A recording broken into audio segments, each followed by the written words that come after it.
Welcome everyone to another seminar. Today it's my pleasure to introduce Armin Rahmani from Western Washington University. Yeah. And I've known Armin for a while now. We actually have collaborated in the past. We have a few papers together. And he actually turns out was a grad student here in Northeastern. Just learned that. And then he moved to BU, where he got his PhD with Claudio Chamon, and then a postdoc with Ian Affleck. Is that right? Mm-hmm. And then one in Los Alamos. One in Los Alamos, and now a faculty at WW. Armin has been working on too many problems to list, but in particular today he's going to be telling us about his experiments with the IBM quantum computer. Yeah, thank you very much, Adrian. It's great to be back here. So, all right. So first, let me acknowledge my collaborators. So Fuyan from City University of New York. A lot of the work was done by our joint postdoc, Armin Rahmani, and we collaborated with people from Google, Derek Mann from IBM, Cheng-Yu Ho from Schlumberger, Samo Said helped with error mitigation, and Zlatko Kapic from Leeds on particularly the graviton mode and geometric excitations. I feel this is a little bit too close. Okay. All right, so here's the outline. So I'll start with an introduction, and then I'll introduce this effective 1D model that we use throughout the talk. Then I'll discuss the ground state relation. And then I'll talk about two topics. So braiding of these quasi-holes and probing the geometric excitations. All right, so fractional quantum Hall states are the canonical example of topological order in correlated matter. They appear in a 2D electron gas in a magnetic field. The most famous and simplest one is Laflane's 1/3 state. And so it has these excitations that have fractional charge, and they also have fractional statistics. So in particular, if I take one and move it around another, the phase that my wave function accumulates has some AB component from just the flux that's enclosed plus a statistical exchange phase that in this case is 2π/3. And this has been a little bit challenging to probe. So only recently there were experiments using interferometry and also noise in some anyonic collider to probe this. But kind of direct braiding is an experimental challenge. In the meantime, a few years ago, Haldane realized that there's a lot more to quantum Hall states than their topology. So we came up with this geometric description of these states, which has to do with the collective degrees of freedom being described by some spatial metric that characterizes the shape of, one can think of it as these electron flux composite droplets.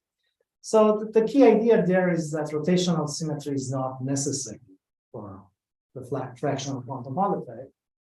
And this tensor, which describes anisotropy as well, there are two things that can contribute to this. So there's like a Galilean mass tensor. So the band structure in the 2D quantum well is not necessarily isotropic.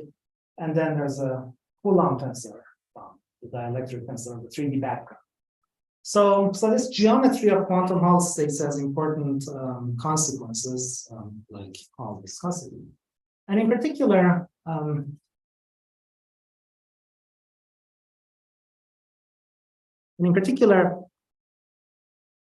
there is one excitation that's of interest. So it's been known that fractional quantum Hall states possess these neutral modes known as the Gerlin-McDonald-Platzman mode, or collective density modes, very similar to Feynman's theory of superfluid helium. And here, well, inside the gap, it's a nice branch, and then it enters the gap at smaller momenta. And the limit of momentum going to zero of this excitation really describes. Excuse me. Hello. Yes. We can't see your full slides. Can you zoom out, please? You can't see what? Sorry. Your slides. Only the middle portion is showing. Huh. Really? Yes, somebody mentioned that in the chat also. Oh. It's still showing the original window. What is So it's there? like no, it's showing the Oh, the PDF viewer. It's not showing the full screen version. what to do? You want me to quickly email it to you and just give the talk? No, but why don't you try? I mean, try to remove the thumbnail column.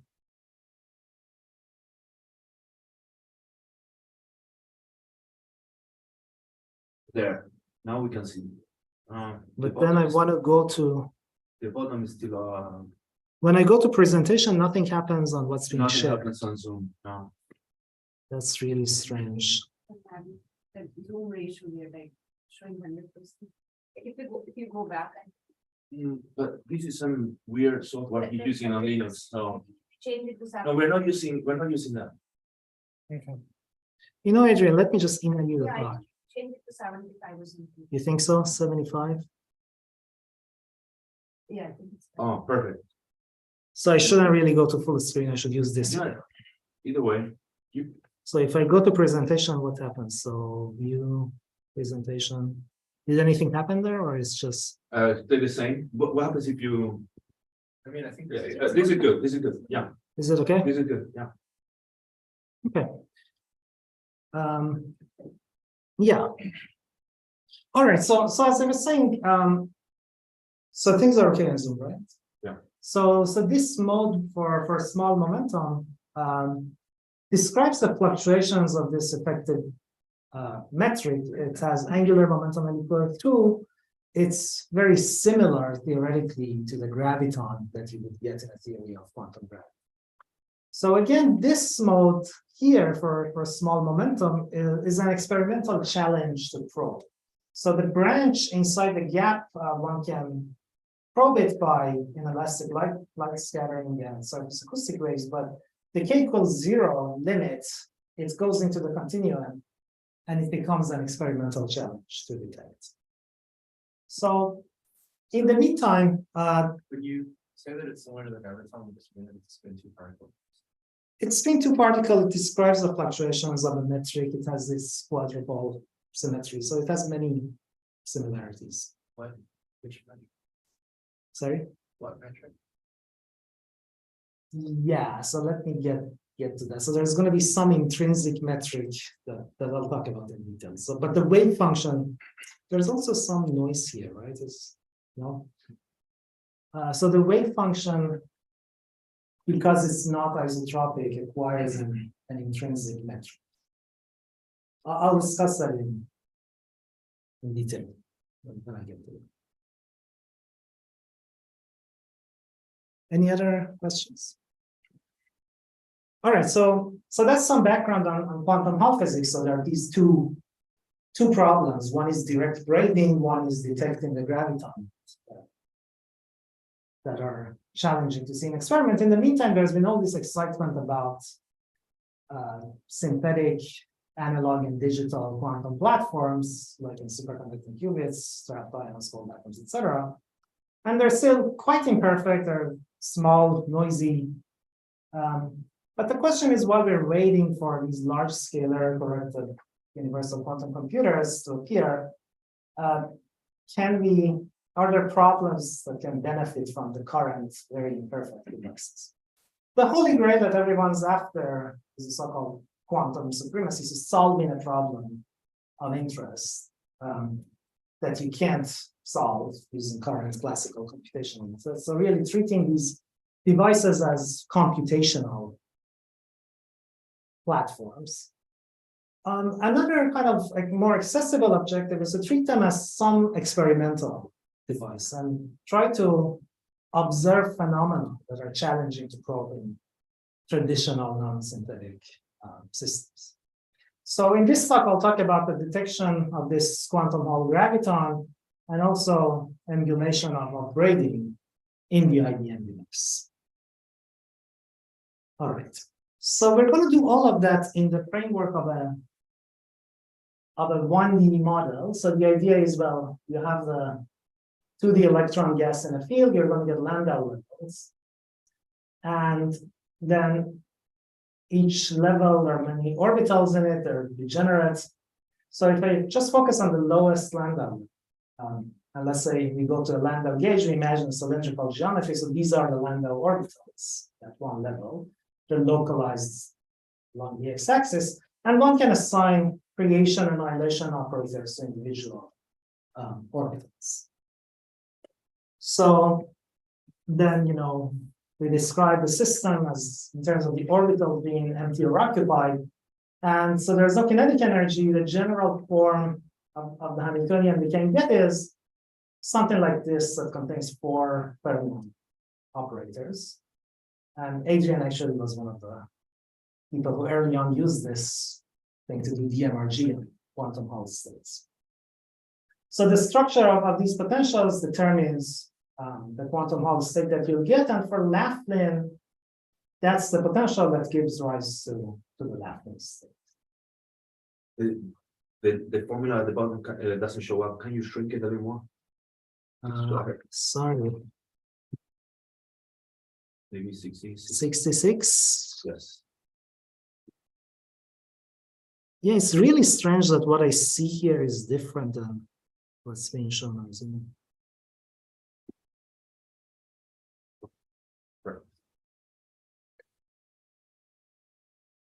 All right, any questions so far? So as you see, we're kind of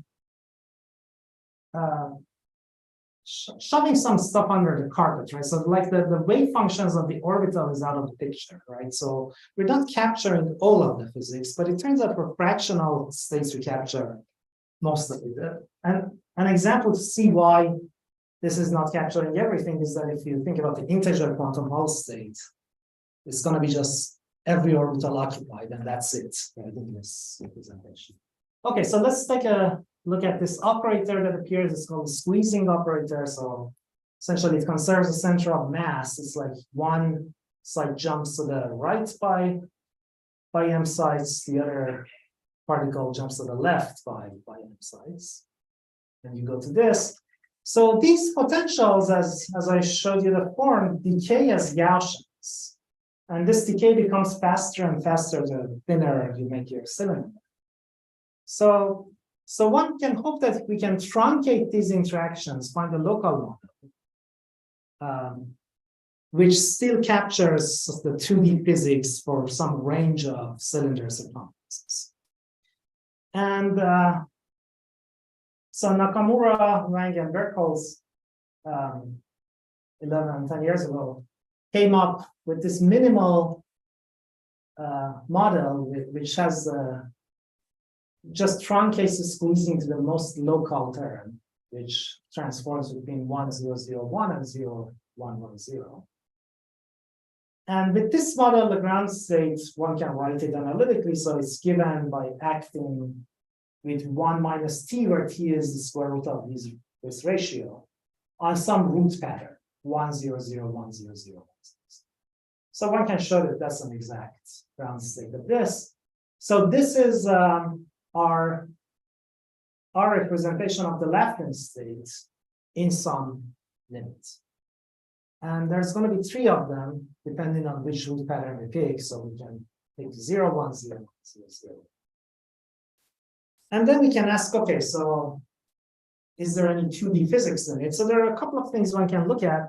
One is looking at the entanglement entropy between 2 halves of the system as a function of this circumference over the magnetic length.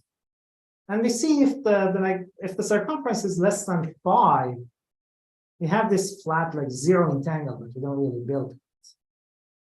So this is done. This is a calculation for the untruncated full model.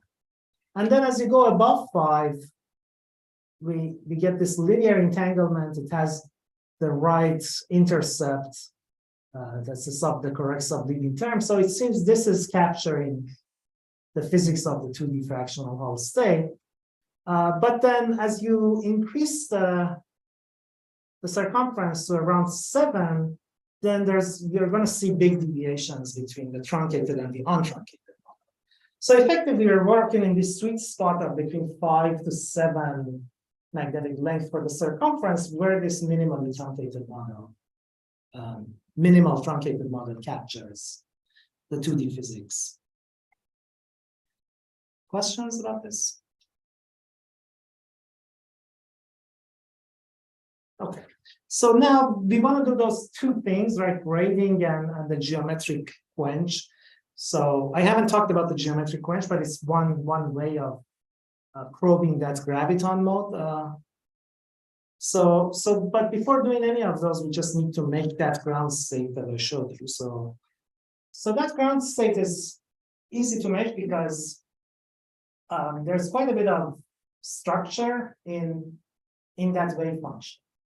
So essentially what happens is I'm taking a root pattern and I apply 1 minus a local squeezing operator in different places.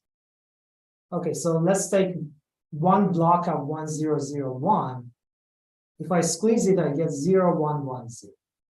So then if I squeeze this block here, so a block is 3 sides and then the squeezing affects the first side of the next block as well. Then for this block before, I get 1, 0, 0, 0. For the block after, I get 1, 0, 0, 0. So those get annihilated by another squeezing. So we can't squeeze two neighbors. And that's what gives us this Fibonacci constraint of the number of states that remain and satisfy the constraint. So the way to see it is, well, if I have m blocks and I have f of m states with that constraint that I don't have neighboring squeezed blocks, well, if the first one is not squeezed, the m minus 1 remaining can be anything. If it is squeezed, the next one must not be squeezed. So then I have m minus 2 choices over here. So that's precisely the Fibonacci recursion. Those are the states we get. And then the amplitude, so our wave function is a superposition of all states consistent with this Fibonacci constraint. And then the amplitude is just this number, this minus t to the power of how many blocks are squeezed in that particular basis state. So this understanding of the state allows us to create a circuit that very efficiently makes it. So we can define these, let's say, reduced registers for the blocks, whether they're squeezed or not. And the idea is, well, instead of acting with 1 minus some number times s, which is not a unitary operator, so we act on with those and then at the end normalize. Let's say we act with this unitary operator, so e to the power of some angle, then sj minus sj dagger. So that's an anti-Hermitian operator. This is unitary. And then we make these angles position dependent. So we start from one end of the chain, we apply these operators in a staircase from one end to the other end. And what we showed was, well, in order to satisfy the requirement that the final amplitude is just minus c to the power of the number of blocks that are squeezed, the only thing that we need is that these angles satisfy a recursion, and then there's a boundary condition for the last angle. So from this, we can analytically solve for the angles that give us that state. And then essentially those e to the phi s minus s dagger, they become these like controlled rotations. So one thing is that the middle site of each block encodes whether or not that block is squeezed. So I can start the first one, if I start from nothing squeezed, so I don't need to control the first one, then the next one, the block after is already 0, so I just control it with the one before. And similarly like that, so I apply these controlled rotations for the blocks. That fixes really the state in terms of the reduced registers. If I want the state in terms of the original orbitals, then I can do some bookkeeping and put the correct zeros and ones around the central site that's squeezed or not. So that's a linear depth circuit that we came up with to make that state. Any questions so far? Any questions on Zoom?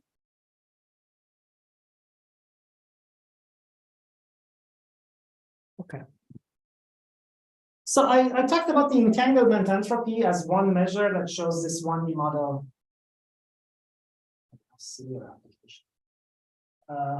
This 1D model captures the 2D physics. There's another kind of diagnostic of topological order.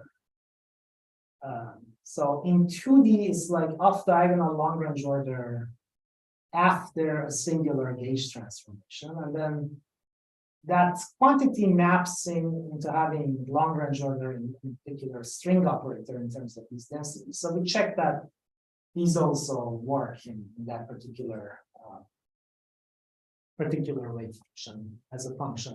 For different t's, these things do not decay to zero for various system sizes.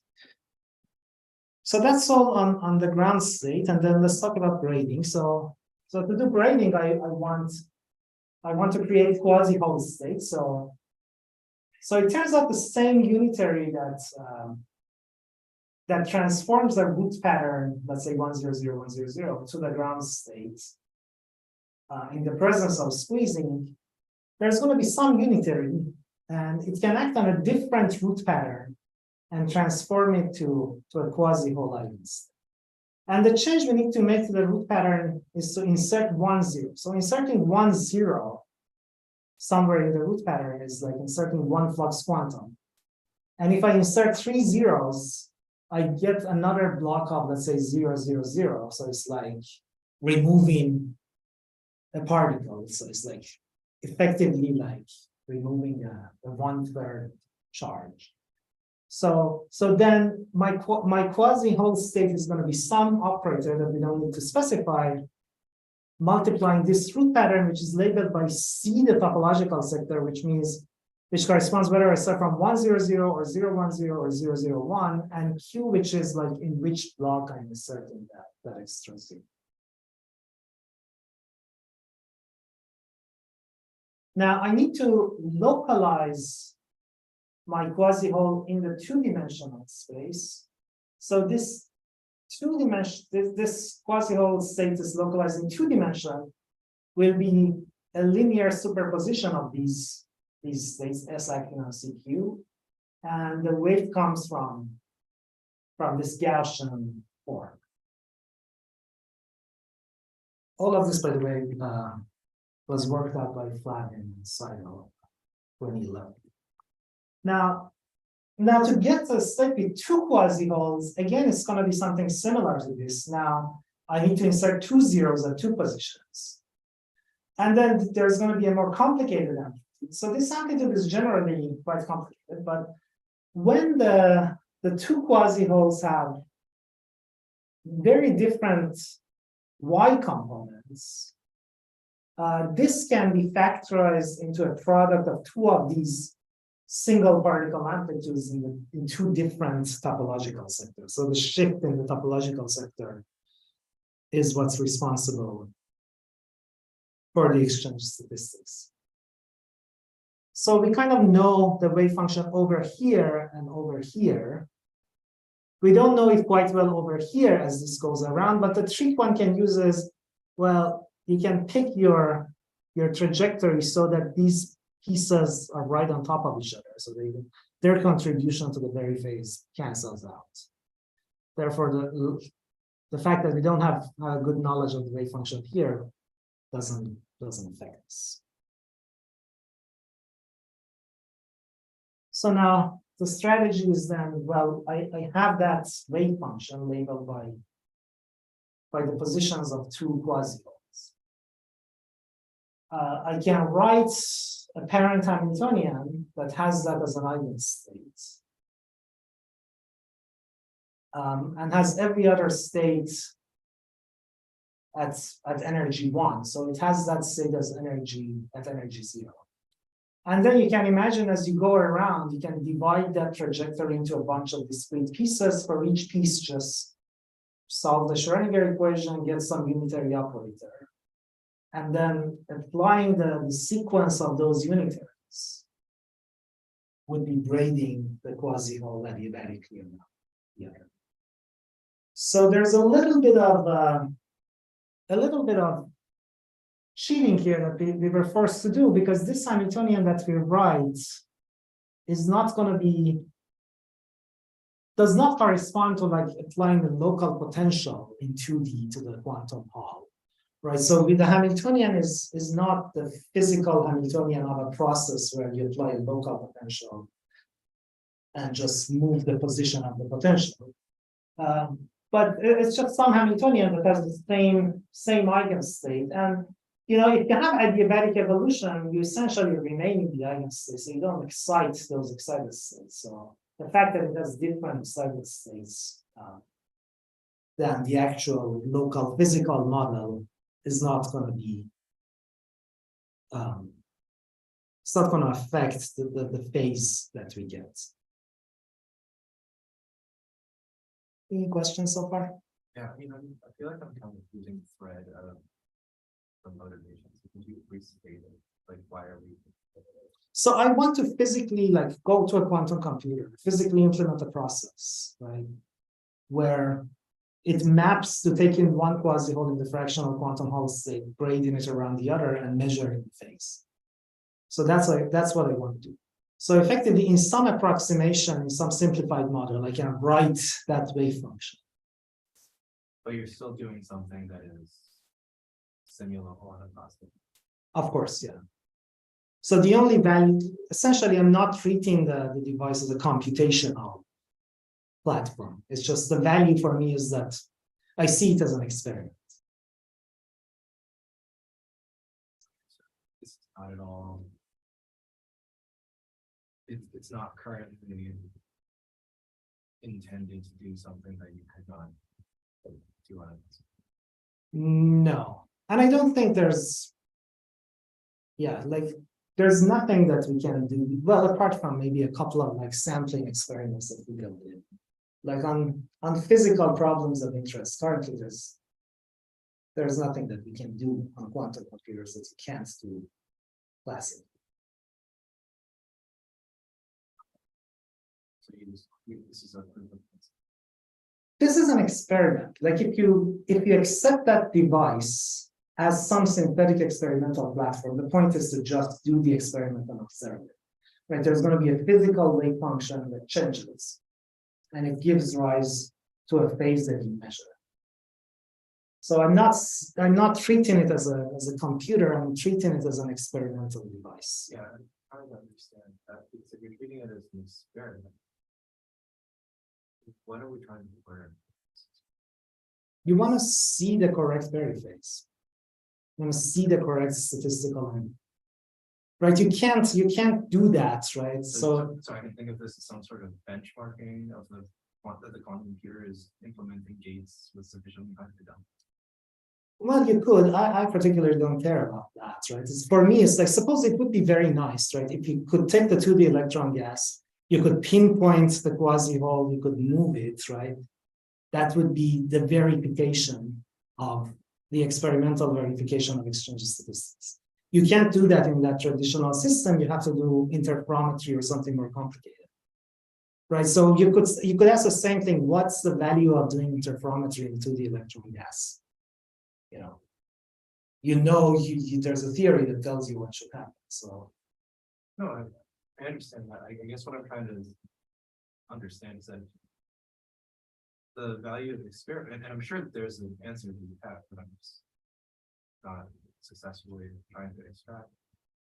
When you do an experiment, there's some new facts that you're attempting to learn from doing the experiment, and I'm just trying to understand what the new fact is. many times it's not. Many times the experiment is just to verify a theory, right? To just observe the theoretical prediction. Right. So what?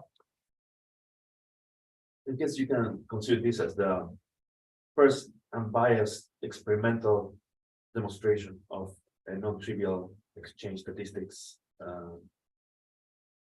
So that's. Even though it's totally controlled and something that you expect because you can simulate with a classical computer. But is there any you can't do this using a normal that's harder experiment set up without it?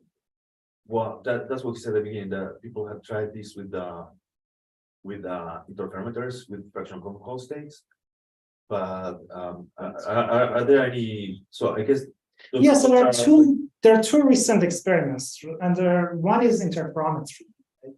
And the other is some noise measurement. So you have some kind of collider, you look at noise. So this process of actually grading, that's not something that you can do on a 2D. So then maybe the answer to my question is just that this is the first, if you like, direct experimental approach. Yeah, if you buy this as an experiment, it's just, of course, like it's a little bit, because ultimately you log into a computer and write the code. But the idea is that there is some physical process, right? Some quantum mechanical process happening somewhere. That's good.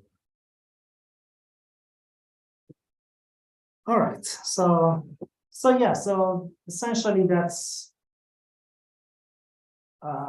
what we do. So we use our physical qubits, like the 2 to the m states of the physical qubits to represent these, and then we use some algorithm, EQS-kit, to decompose those unitaries. So we're going to get some circuits. And then we apply those circuits on the initial state, which is the ground state. So there's going to be also some other circuit that goes into making the initial superposition. So these are the steps. Essentially, we apply some circuits on, let's say, trivial 0,0 states to make the states with 2 quasi-holes. I call it the ground state because it's the ground state that this parent Hamiltonian we picked. But it's an excited state of the underlying 2D model, actually. And then there's going to be a sequence of these adiabatic unitaries that we apply. And then what do we want to, so let's say the product of that sequence, we call it U braid. So we can only measure probabilities. So how can we measure that overall phase? Well, the trick is, this is similar to phase estimation. So the trick is to just control that entire thing with an ancilla qubit. So I send in a superposition of 0 and 1, and then I control that entire braiding process. And then the phase of the wave function of these qubits gets printed on the probability of the ancilla that I can measure at the end. So that's the strategy. And let me just show you, well, this is an example of one segment of, let's say, that unitary, which is just that algorithm spits out. So let me show you the results. So Sorry, I have a question. Yeah. Normally when you do phase estimation, you have some unitary, you need to be able to apply arbitrary powers to. Yeah, no, it's not that. So here we just apply once, but we control, yeah, so it's not the same. It's kind of has some similarities. So essentially we want to see So how do you know the phase? So usually maybe I'm taking this analogy too seriously, but in phase estimation, the way that you learn the phase is you have a unitary expansion that's proportional to the highest power you will get applied. Yeah. Here you extract the phase, and you're saying you're only applying the one way. So how do you extract more than one data information? Well, it gets into, because I put this ancilla, right? So I put this ancilla, I send in 0 and 1, right? So then if it's 1, this becomes 5 times that state. If it's 0, it becomes e to the I pi times the state. If it's 0, it just becomes the initial state without the phase. And then, if you do this Hadamard again, you take the 0 to 0 plus 1, and you take 1 to 0 minus 1. So then essentially the final state what you get is some direct product of the ancilla state and the state here. And the ancilla state, if you factor out, let's say, the initial psi of this guy, has this cosine and sine of 0. And then you're just saying you do that lots of times. You do that lots of times, yeah, you resolve that probability.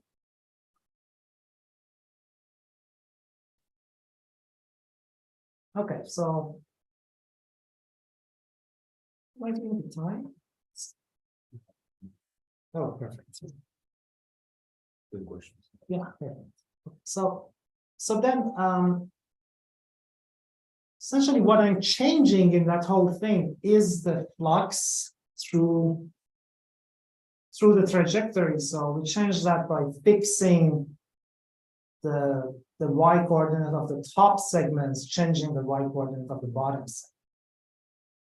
And we divide the trajectory into a bunch of pieces. So I'm showing data for 3 and 4, and you can see like the more segments you put in, of course, the deeper your circuit. So there's going to be more noise and it gets worse. So the green one is the raw data. Again, this is for the probability of measuring 0 in the ancilla. And the orange is the analytical expectation. It matches perfectly to just simulate the circuit classically. So the green one is pretty bad with 3, is really awful with 4. But then if you do error mitigation, so it's a combination of dynamical decoupling, 0 noise extrapolation, which is like you run the circuits forward, backward, and forward. And you say that's a factor of 3 for noise. And then you just run the circuit, you say that's a factor of 1 for noise. And then you draw a line. You put that data at 3, you put this at 1, you draw a line and see where it hits 0. There's redox mitigation and another method called twirling. So we do a bunch of tools at our disposal, and then that changes the green to the red, which shows much better agreement with what we expect from theory. And then from that probability, one can extract the Berry phase. And if you fit a line through that phase, so remember that phase has to be the flux over 3 plus the topological component, which is 2 pi over 3. So that fits, especially for the red data, is pretty good. So it captures, within a couple of percent, it captures both the slope, which is 1/3, and the intercept, which is supposed to be 2 pi over 3.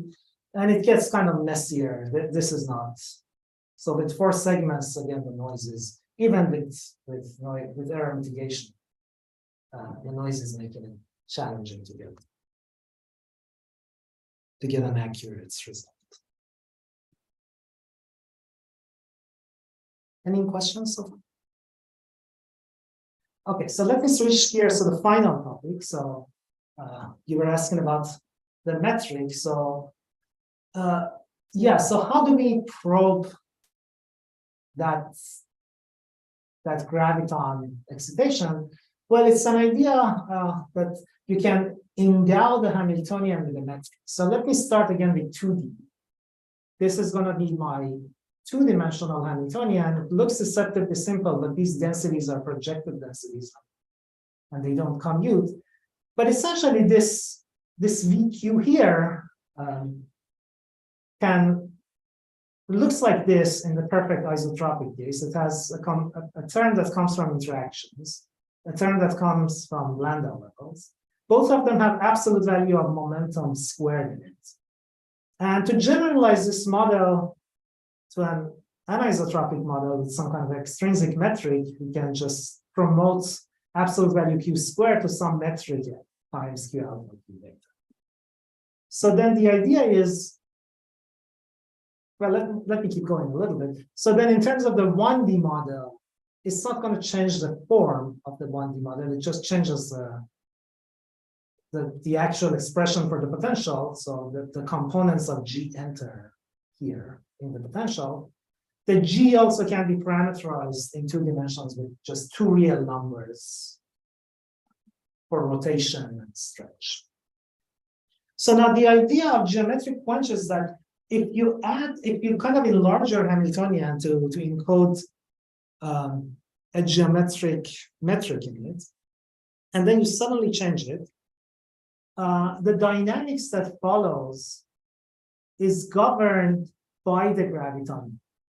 So this comes from the theoretical work by Zalotko, Andrei Gromov, and you.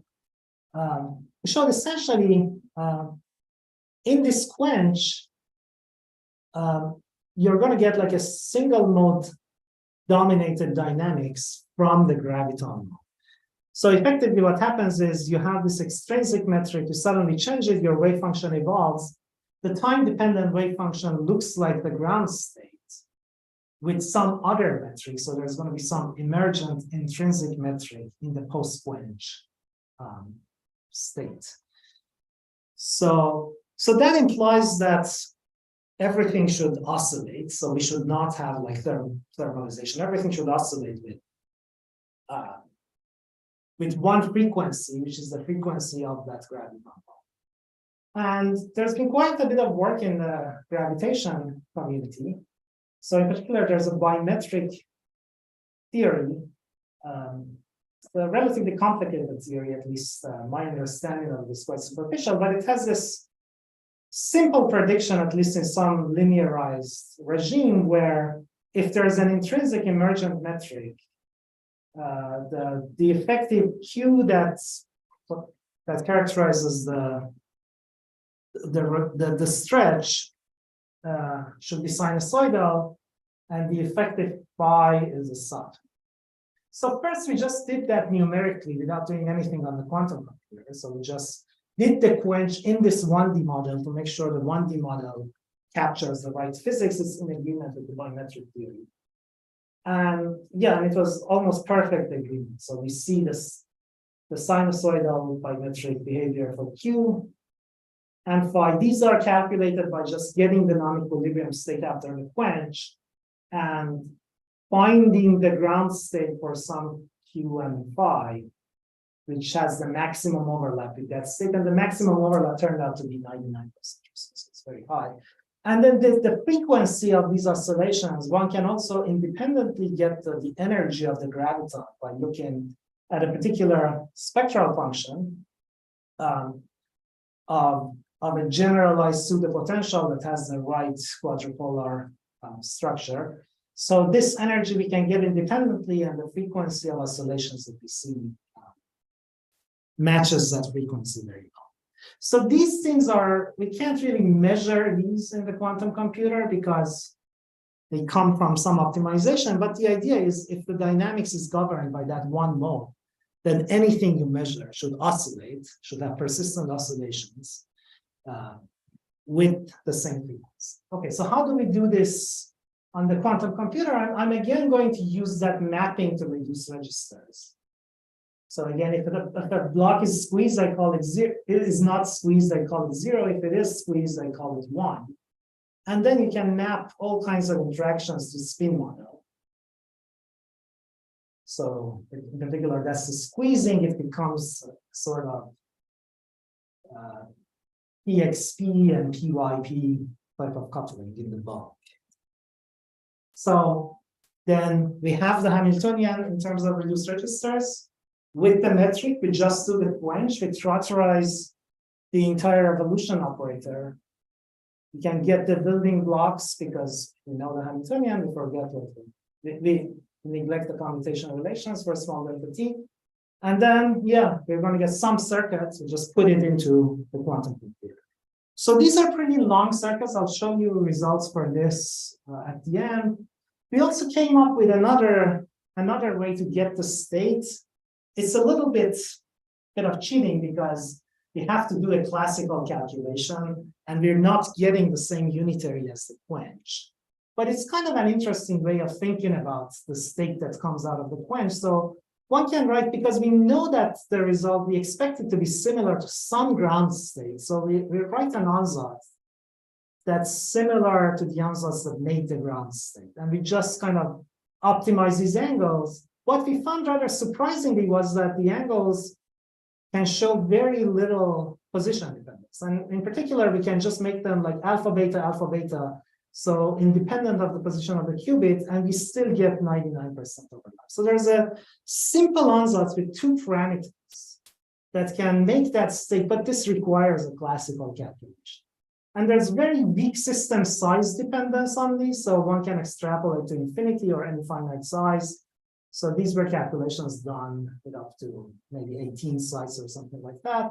And then we can check with TBD that it actually, the extrapolation actually works for bigger systems. So this is a system of 60, so we did not do the optimization to get the parameters. We just put them in from extrapolation, and then we compare with TBD. So we have this ansatz that gets a state, but not the unitary. But the actual quench is the trotterized version. So I'll show you again exact diagonalization results, simulation and IBM. So simulation and of course. Then the variation also shows very good agreement. So here I'm showing one fidelity, one density, and one density correlation. So this is N3 and 5. And we can calculate many different observables. So the idea is like one mode is governing the dynamics. So anything in which should oscillate with the same frequency of the gravity. And really here, the experimental thing again is the green curve, which has some variation from what you expect, but this is really blind trotterization, I think 13 trotter steps, very deep circuit, but again, with error mitigation, we managed to see that oscillatory behavior. With the frequency. So this again, we can, I guess the value we see in that is an experimental probe of the graviton mode through a geometric quench. So I guess something like this is very hard to do on the traditional 2D electron gas. The effect of the quench is actually, I should have mentioned, is just tilting the magnetic field. So you can't tilt the magnetic field, but kind of to see those coherent oscillations of various correlation functions and fidelities is not something that's easy to measure in a traditional system. All right, so I think with that, let me just summarize. So effectively, we developed this 1D model. Well, the 1D model was there, but we endowed it with a metric that allows us to probe the geometric quench. So we found an efficient linear in-depth algorithm for the ground state. We probed the braiding of the quasi-holes on the IBM device, and then we found that this 1D model also agrees with the bimetric theory of the string to graviton, so can capture the dynamics of the graviton, and we just implemented the geometric quench on the device. And yeah, we managed to see these oscillations. So some experimental signature of the graviton on the IBM device. All right, thank you very much for your attention. All right. Time for questions? Questions from the audience? Maybe from the Zoom audience?